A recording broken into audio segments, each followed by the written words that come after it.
መልካም ተመልሰናል አድማጮቻችንና ተመልካቾቻችን የአብይ አህመድ ወቅታዊ ስብራቶችን እያየን ነው አሁን ወታደራዊ ስብራትን አይተናል አሁን ደግሞ ፖለቲካዊ ስብራትን ነው የምናየው አብይ ፖለቲካዊ ስብራት ገጥሞታል በአሁኑ ሰዓት አሁን ባለንበት ሰዓት ፖለቲካዊ ስብራት ገጥሞታል ምንድነው ፖለቲካዊ ስብራት እንግዲህ ቅድም እንደነገርኳችሁ እያየን ያለነው አገዛዝን ነው ተቃዋሚን አይደለም ወይ ደግሞ አማጺን አይደለም እያየን ያለነው አገዛዝን ነው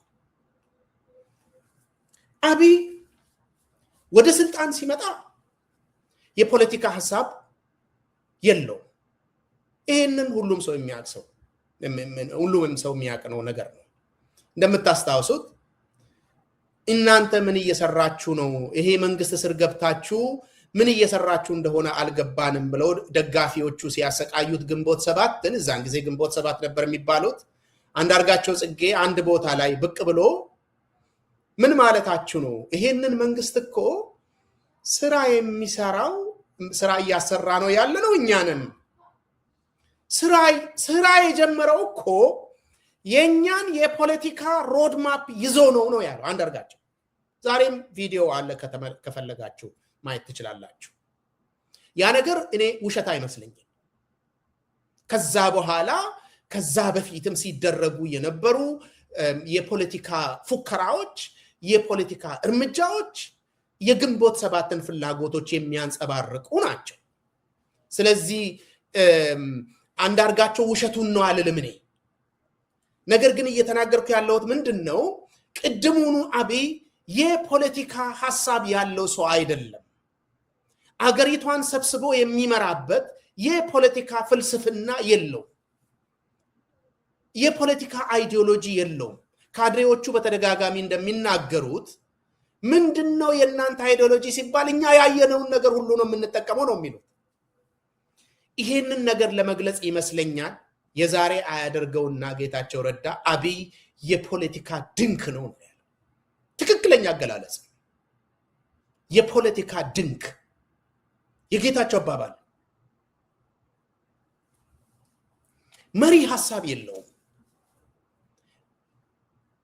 አገሪቷን ይቅርና ፓርቲውን የራሱ ፓርቲ ነው ብሎ ያደራጀውን ነገር የሚያደራጅበት የሚያሰባስብበት መሪ ሐሳብ የለውም አንድም መሪ ሐሳብ የለውም ስለዚህ አብይ ግልጽ የሆነ የኢኮኖሚ ፖሊሲ የለውም ዛሬም ጭምር በወንዝ ዳር እየዞረ ይሄንን ሰርቻለሁ ያንን ሰርቻለሁ እያለ ዜጎችን እየፈለቃቀለ ወደ ሌላ ቦታ የሚልከው ለዚህ ነው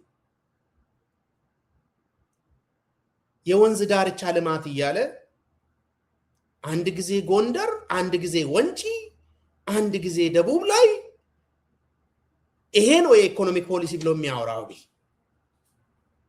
የአገሪቷን ተጨባጭ ችግሮችን ያማከለና እቺን ሀገር በኢኮኖሚ ይሄን ያክል ፈቀቅ ማድረግ እፈልጋለሁ የሚል ተጨባጭ የሆነ ኢኮኖሚ ፖሊሲ ዛሬም የለውም አብይ ማህበራዊ ፖሊሲም የለው የትምህርት ፖሊሲም የለውም ለዛ ፎርዛት ማለት ምንም ይሄ ነው የሚባል የባህል ፖሊሲም የለው ለዚህ ነው ሰዎች ግራ ገብቷቸው የአብይ ዓላማ ምንድነው ደጋፊዎቹንም ጨምሮ በነገራችን ላይ ደጋፊዎቹንም ጨምሮ ምንድነው ዓላማው ምንድነው ግቡ ብሎ የሚወናበዱት ለዚህ ነው አንድ ምሳሌ ልስጣችሁ አብይ ሲመጣ እሱን በመደገፍ የተሰባሰቡ ኃይሎች ህብረ ብሔራዊ ፌደራሊዝሙን ሳምንት ባልሞላ ጊዜ ያፈርስልናል ብለው ነው ሲያስቡ የነበረው እሱም በግልጽ ሲናገር እንደነበረው ይሄ ነገር it is not my friend ሲያንጓጥጥ ነው የመጣው ክልሎች ድንበር የላቸውም ያስተዳደር መስበር ነው ይህ ህገ መንግስታዊ በሆነ መንገድ ማለት ነው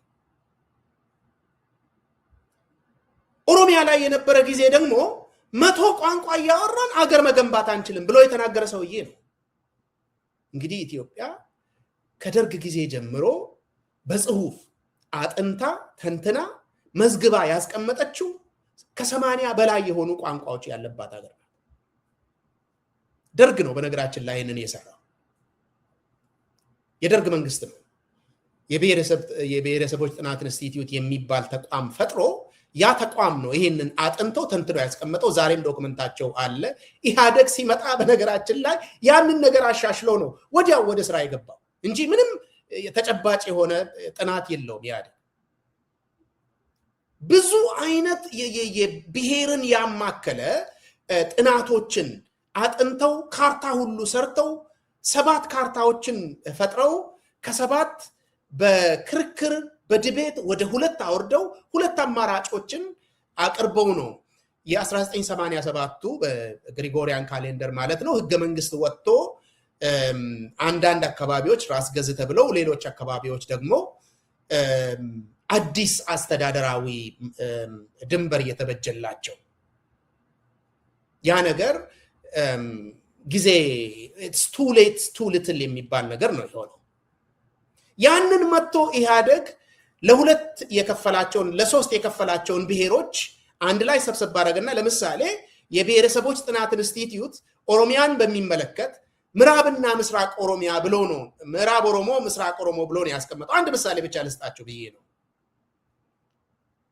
ያንን ነገር ኢህአደግ አንድ ላይ ያደረገና ደቡብ ኦሮሚያንም ጨምሮ ኦሮሚያ ብሎ ፈጠረ። ሌሎችንም ክልሎች እንደዚሁ እና ደርግ ነው የፈጠረው። ያንን በመካድ ፍጹም ደርግ ራሱ የፈጠረውን ነገር ፍጹም በመካድ ድንበር የላቸውም በሚል ነው የተገለጠ። ስለዚህ ከሱ ጋር ሲሄዱ የነበሩት ሰዎች እስከ ትግራይ ጦርነት ራሱ የሄዱት እየተወናበዱ ነው። ምንድነው የፖለቲካ ሐሳቡ? ምን ሊያደርግ ነው የሰውዬ? ምንም ግልጽ ነገር የለም። የኢኮኖሚ ፖሊሲው ምንድነው? ምንም መልስ የለም።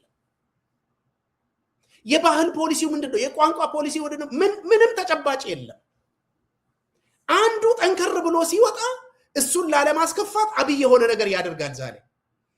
አንዱ ደግሞ ተገዳዳሪ ያንኛውን ኃይል ገፍቶ የሆነ ነገር ይዞ ብቅ ሲል ያንን ላለማስከፋትና ያንን ድጋፍ ለማግኘት ከዛ ኃይል የሆነ አዲስ ነገር ያደርጋል። ነገም እንደዚሁ ነው የሚቀጥለው። እንደ ቀን ሰራተኛ ነው።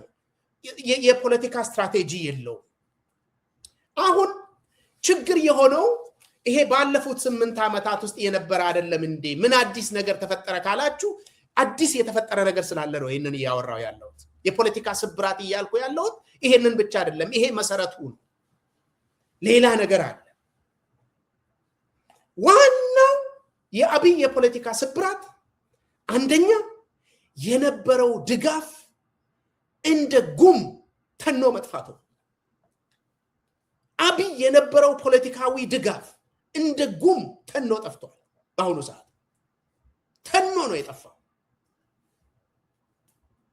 የአማራ ክልልን ተመልከቱ።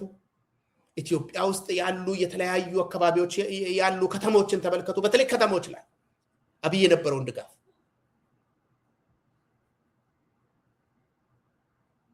በጣም ከፍተኛ የሆነ ድጋፍ ነው የነበረው ሲመጣ። ኦሮሚያ የምታስታውሱት ነገር ነው። የአባ ገዳ ልጅ ነው። የትግላችን ውጤት ነው የተባለው። አማራ ክልልም ኦሮሚያም ኦልሞስት መላ አገሪቷ በሚባል ደረጃ አሁን ደጋፊዎቹ ተበተኑ። ኦሮሚያ ቀደም ብሎ ነው የተበተነው። ያንን ምክንያቱን ሌላ ጊዜ ማውራት ይሻላል። ቀደም ብሎ ነው የተበተነው ኦሮሚያ። የኦሮሚያ ላይ ያለው ድጋፍ ያለውን ድጋፍ በትኖ ነው አዲስ የድጋፍ አይነት ሪኮንስቲቲዩት ያደረገው። በኋላ ላይ ነው ማመጣው እሱ ኦሮሚያ ላይ ማለት ነው። አሁንም ያለ ነገር ነው እሱ። ግን የፖለቲካ ድጋፍ አልለውም እኔ እሱ በኋላ ላይ አመጣለሁ ያልኩት ለዚህ።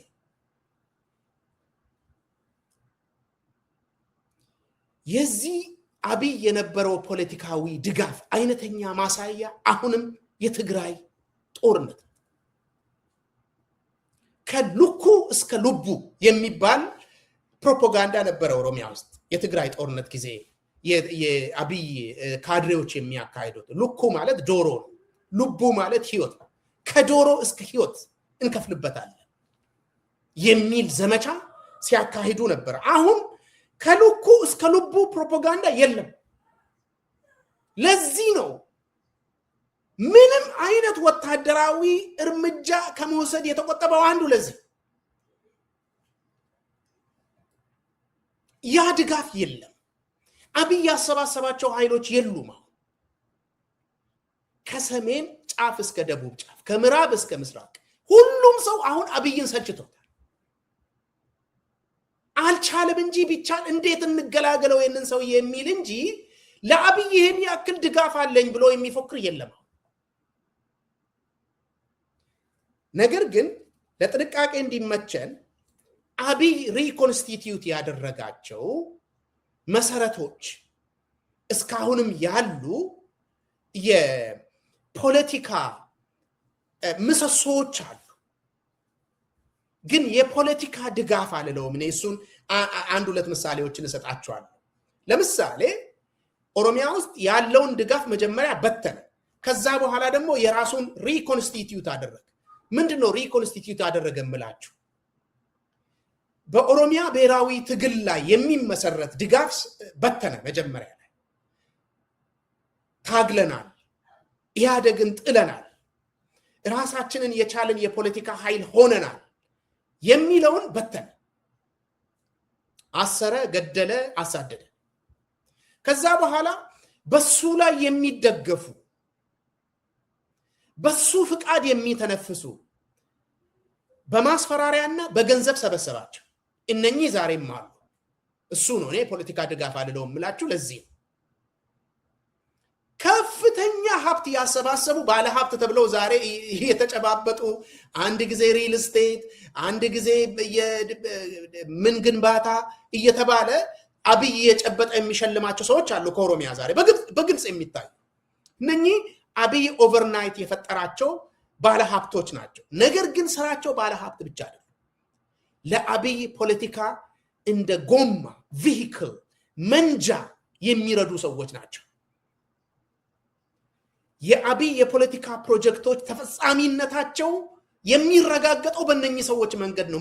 ምክንያቱም ገንዘብ የሚያስፈልግበት ቦታ ላይ ገንዘብ ያቀርባሉ። ማስፈራሪያ የሚፈልግበት አካባቢ ላይ ማስፈራሪያ የሚያቀርቡት እነኚህ ነው። ባለሀብቶች የራሳቸው የሆነ ታጣቂዎች ያላቸው እስር ቤት ያላቸውም አሉ ኦሮሚያ ላይ።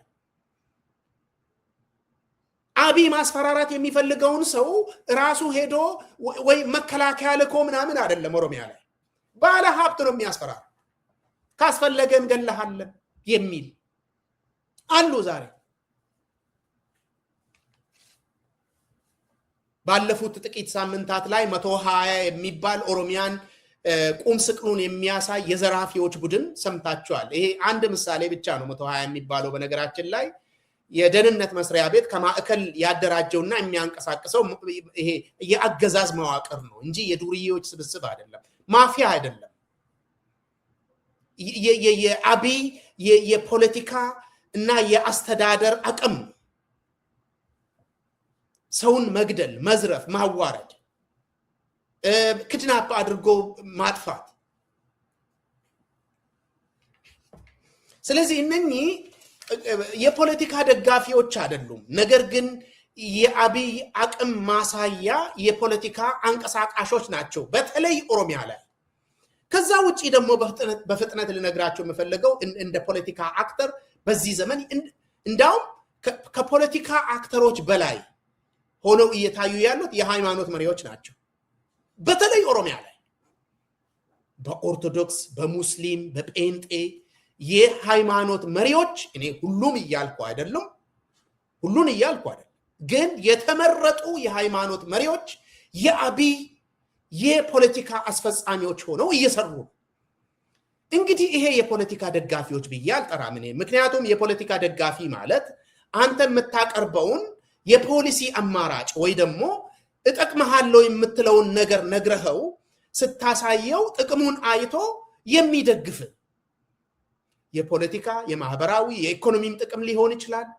የትኛውም አይነት ጥቅም የሆነ እኔ ይሄንን ጥቅም እኔ ነኝ ማስከብርልህ ስትለው የሚከተለና የሚደግፍ ማለት ነው የፖለቲካ ደጋፊ እንጂ ባለሀብት አድርገህ ስላወጣኸው፣ ሌሎቹ ላይ የበላይነት እንዲኖረው ስላመጣኸው ያሰለፍከው ሰው አይደለም። ምክንያቱም ያንን በጉልበት ስላዘጋጀ ጉልበት ስመነምን መጀመሪያ አንተን የሚያጠቃው እሱ ራሱ። ለዚህ ነው አሁን ኦሮሚያ ላይ ለምሳሌ አብይ በደንብ ከተመታ አሁን የምላችሁ ሰዎች በመጀመሪያ ደረጃ የሚመጣው መንግስት ሊሆን ነው ብሎ ያሰቡትን ሰው ወይ ደግሞ ቡድን መጀመሪያ መደገፍ የሚችሉት እነሱ ራሳቸው ናቸው።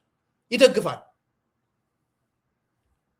ሰምታችሁ ሊሆን ይችላል እነ ጌታቸው ረዳ የትግራይ ጦርነት ጊዜ ወደ ፍንፍኔ እየቀረበ ሲመጣ ቲዲኤፍ የኦህዴድ ባለስልጣናት አንዳንድ ባለሀብቶችን መልእክት ስልኩ ነበር። እኛ አይደለንም ይሄንን ጦርነት ያወጅንባችሁ ከናንተ ጋር መስራት እንፈልጋለን የሚል።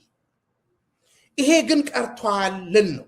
አሁን ኦሮሚያ ላይ ሌላ ቦታ ላይ ሰልፍ ሳይደረግ ኦሮሚያ ላይ ለአብይ ሰልፍ የሚደረገው ለዚህ ነው። ይሄ አቅም ስላለው የገንዘብ ሰጥቶ የመግዛትና የማስፈራራት አቅም ስላለው በጣም እዚህ አካባቢ ላይ አብይ የሚቃወም ኃይልና ማህበረሰብ አለ የምትሉት አካባቢ ሄዶ ትላልቅ ሰልፎች አብይ አድርጓል ኦሮሚያ ውስጥ። ይሄንን የሚያደርጉት ባለሀብቶቹ ናቸው፣ የሃይማኖት መሪዎች ናቸው። ይሄ ፖለቲካ ድጋፍ አይደለም፣ በገንዘብና በጉልበት የተወለደ ነገር ነው። አሁን ከዚህ በፊት የተሰባሰበው የአብይ የፖለቲካ አቅም ተኖ ጠፍቷል እያልኳቸው የዚህ የተነነ የፖለቲካ ድጋፍ አይነተኛ የአብይ ስብራት ሆኖ የወጣው አሁንም ትግራይ ነው። ትግራይ አሁን ባለንበት ሰዓት ላይ እንደ አብይ የፖለቲካ ስብራት የምትመለከቱት አይነተኛ ማሳያ ነው። ለምን? አብይ ከመጣበት ጊዜ ጀምሮ አንዱ የለፈፈው ነገር የክልል ፕሬዝዳንቶችን እሽራለሁ ነው። መለፈፍ ብቻ አይደለም፣ ጓደኛው ለማውንም ጨምሮ ሽሮ አሳይቷል። ስለዚህ በኢትዮጵያ ውስጥ ያሉ ክልሎች ሁሉም በህገ መንግስቱ መሰረት ሳይሆን አብይ የፈቀደውና አብይ መልምሎ ያመጣውን ሰው ነው ፕሬዝዳንት አድርገው የሚሾሙት። ትግራይ ይሄንን ነገር ሪጀክት አድርጎ ከዛ አፈንግጦ ወጥቶ የራሱ መንግስት ሲያቋቁም ጦርነት ነው የተፈጠረው በፊት። ከዛ ኢንትሪም አድሚኒስትሬሽን ነበረ። አሁን ደግሞ ያንን ኢንትሪም አድሚኒስትሬሽን አባሮ ህዋት ወደ ስልጣን ተመልሻለሁ ሲል ምንም አይነት የፖለቲካ እንቅስቃሴ ከአብይ ካምፕ አልታየም፣ የለም። ምን ማለት ነው ካላችሁ አንድ ነገር ብቻ እንደ ምሳሌ ላሳያችሁ። የትግራይ ጦርነት ሊፈጠር የነበረ ጊዜ 2020 በተለይ ወደ ጦርነቱ መቃረቢያ ጊዜ ላይ አብይን የሚደግፉ ሚዲያዎች ምን አይነት ዘመቻ ሲያካሂዱ እንደነበረና የአብይ የፕሮፓጋንዳ ዘመቻ ምን አይነት አቅም እንደነበረው እስኪ ወደ ኋላ ተመለሳችሁ አስቡት እስኪ። አሁን በየሰፈሩ ተበትነው የምናምንና ምናምን ሚዲያ የምንጥቅርሶና ምናምን ሚዲያ የሆኑት በተለይ ኢሳት አናቱ ከተመጣ በኋላ 100 ቦታ የተከፋፈሉና በየቦታቸው ስራ የጀመሩ ሚዲያዎችን ተመልከቱ። ሁላቸውም የአብይ አገልጋይ ነበሩ። አብይ አንድ የፖለቲካ እርምጃ ሲወስድ ወስዶ አይደለም ገና ውሰድ ብለው የሚያነሳሱትና የሚቀሰቅሱት እነኚህ ሚዲያዎች ነበሩ። አትፍራ፣ እኛ አለንል፣ ግፋ ወደፊት፣ አይዞ የሚሉ እነኚህ ሚዲያዎች ነበሩ። ሚዲያው ግን ሚዲያ ብቻ አልነበረም። የሚያንቀሳቅሰው የፖለቲካ መሰረት ነበረው። በጣም ትልቅ የሚባል ደጋፊ ነበረው ሀገሪቷ ውስጥ። ይሄ በግንቦት 7 አማርኛ ተናጋሪ በሆኑ የፖለቲካ ፓርቲዎች የሚነዳ ኢትዮጵያዊነት እያለ ከጧት እስከ ማታ የሚለፍፍ ኃይል ነበረ። አንድ ምሳሌ ልስጣችሁ። ኦሮሚያ ላይ ጉጂ አካባቢ ሰዎች ተፈናቀለ ሲባል ከፍተኛ ጩኸት የተሰማው ከነኚህ ሚዲያዎች ነው። ፍንፍኔ አካባቢ ለማ መገርሳ ዲሞግራፊ ለውጥ ሊያመጣ ነው ብለው ከፍተኛ ዘመቻ ያሰሙት እነኚህ ሚዲያዎች ናቸው። በነገራችን ላይ ለማን ፖለቲካሊ ለመግፋትና ለመምታት ማለት ይሄ በኢትዮጵያ ዙሪያ ያገኘውን የፖለቲካ ድጋፍ ሊያሳጣው አብይ ዘመቻ ያደረገው በእነኚህ ሚዲያዎች አካባቢ ነው። በእነኚህ ሂደት ነው፣ በእነኚህ አቅም ነው። ሚዲያዎቹ በቀጥታ ገንዘብ ይሰጣቸዋል። ለምሳሌ አንዳርጋቸው ጽጌ በባለሀብቶች በኩል አንድ ጊዜ 20 ሚሊዮን ኢሳትን እንዲያንቀሳቀስ 20 ሚሊዮን ብር እንደተሰጠው ሰብታቸዋል። አንድ ምሳሌ ብቻ ነው። ሁሉም ሚዲያዎች ግማሹ ባለቤቶቹ መሬት ይሰጣቸዋል ኦሮሚያ ላይ ወይ ደግሞ ክልሎች አንዳንድ አካባቢ ላይ ፍንፍኔ ላይ መሬት ይሰጣቸዋል እና እነሱ ደግሞ አብይን ይደግፋሉ ኢን ሪስፖንስ ማለት ነው። ስለዚህ አብይ የፖለቲካ ቻሌንጅ ሲገጥመው ከትግራይ ዋና ተዋጊ የሆኑት እነኚህ ናቸው እና የአብይ የፖለቲካ አቅም በጣም ከፍተኛ ነበረ ልላችሁ። አብይ በፓርቲው በኩል ሳይ ምክንያቱም እዛን ጊዜ ፓርቲ አልነበረው ለአብይ የፖለቲካ ጦርነት የሚከፍቱት እነኚህ ሰዎች ነበሩ። ትግራይ ላይ የተደረገን ዘመቻ ተመልከቱ። በጣም ሰፊ የሆነና ጥልቀት ያለው የፖለቲካ ዘመቻ ነው የተካሄደው። ኦሮሚያ ላይም እንደዚህ እነኚህን አጥፋ ምታቸው እኛ አለንል የሚል ፕሮፌሰር ማን ነው የጂኦግራፊ ፕሮፌሰር የነበሩት የሞቱት ሰውዬ እሳቸውን ጨምሮ በፌስቡክ ወጥተው ጎራዴህን አንሳ እንደዚህ ነው ያሉት። ጎራዴህን አንሳ ምታ ነው። አሁን ይሄንን ያነሳው ታሪክን ለመናገር አይደለም፣ ልብ አድርጉ፣ ታሪክን ለማውራት አይደለም። አብይ አሁን ብዙ አይነት የፖለቲካ ቻሌንጅ ገጥሞት ራሱን ችሎ እኔ ያንተ የፖለቲካ መሰረት ነኝ፣ እኔና አንተ እድላችን የተቆራኘ ነው ብሎ ለአብይ የሚከራከርለት አንድ የፖለቲካ ኃይል የለም በየትኛውም ቋንቋ። ከፍተኛ የሆነ የፖለቲካ ስብራት ውስጥ ነው ያለው አብይ። ለዚህ ነው እዚህ ዲሲ የሚቀመጡ ሆዳሞችን ቀጥሮ በዩቲዩብ ቤት ክራይ መክፈል የማይችሉ ሰዎችን ቤት ክራይ እየከፈለላቸው ሆዳቸውን እየሞላላቸው ዩቲዩብ እየከፈቱ የሚሰሩት አንደኛ ቅድም ትብብር አሳዩ የምላቸውን ኃይሎች በማጋጨት ይሄው ከሌ ወጥቶ ሚዲያ ላይ እንዲህ ብሏል፣ ለምን ዝም ትላላችሁ እናንተ ደግሞ እስኪ ወንድ ከሆናችሁ ወጣችሁ መልስ ስጡ የሚሉ ይሄው አብይ እንደዚህ አይነት መሪ ከሌላ ሀገር አምጥቶ ጉብኝት አደረገ ከፍተኛ ተቀባይነት አገኘ የሚሉ መሬት ላይ ምንም አይነት የፖለቲካ ድጋፍ የለም፣ ተኖ ጠፍቷል። አብይ የፖለቲካ ኦርጋኒክ የሆነ የፖለቲካ ድጋፍ የለውም። ያ ነገር ተኖ ጠፍቷል። እሱን ነው የፖለቲካ ስብራት ያልኩት። ለዚህ ነው አብይ አማራጭ ስለሌለው ትግራይ ላይ አንደኛ ቅድም ፕሮግራሙ ሲጀምር እንደነገርኳችሁ ማስፈራሪያ ነው የላከው። በምድር በደቡብ እና በምዕራብ ትግራይ በኩል ወታደሮችን ጨመረ፣ ኃይሉን ጨመረ። አመሰግናለሁ ፕሮፌሰር መስፍን ወልደ ማርያም ስማቸው ቅድም የጠፋብኝ እሳቸው ናቸው። ጎራዴህን አውጣ ነው ያሉት። ጎራዴህን አውጣ። ፕሮፌሰር መስፍን ሳይሆኑ እሳቸው መሳሌ ስለሆኑ ነው ያነሳው። የአብይ የፖለቲካ ድጋፍ ምሳሌ ስለሆኑ ዛሬ እንደዚህ አይነት ኃይል የለም ኢትዮጵያ ውስጥ፣ በዓለም ዙሪያም ብትፈልጉ የለም። ዛሬ አብይን እደግፋለሁ የሚል ሰው ከገጠማችሁ ስንት ነው የተከፈለው ብላችሁ መጠየቅ እንጂ ለምንድን ነው የሚደግፈው ብላችሁ አይደለም የምትጠይቁት። ይሄ አንድ ነው። ሁለተኛ ደግሞ ምን ፈርቶ ይሆን እየደገፈ ያለው? በህይወቱ ነው? በንብረቱ ነው? በዘመዱ ነው የፈራው? የፍርሃቱን አይነትና የጥቅሙን አይነት መለየት እንጂ አብይ እቺን አገር ያሻግራታል፣ ለአገራችን አማራጭ የሆነ የፖለቲካ መሪ ነው ብሎ የሚከተለው አንድ ሰው የለም። ፖለቲካ ቡድን ይቀርና እሱን ነው የፖለቲካ ስብራት ብዬ የጠራው። ስለዚህ በአሁኑ ሰዓት ትግራይ የአብይ አህመድ ሁለንተናዊ ስብራት አይነተኛ ማሳያ ነው ያልኩት።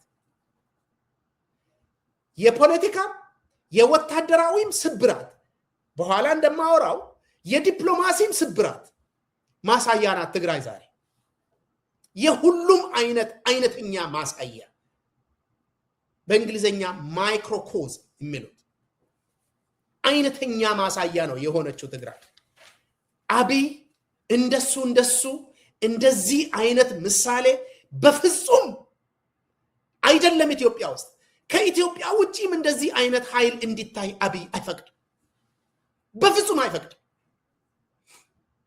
በሶስት ሳምንት ውስጥ ነው ብያቸዋለሁ ትግራይ መንግስት አቋቁሞ ጦርነት የተከፈተው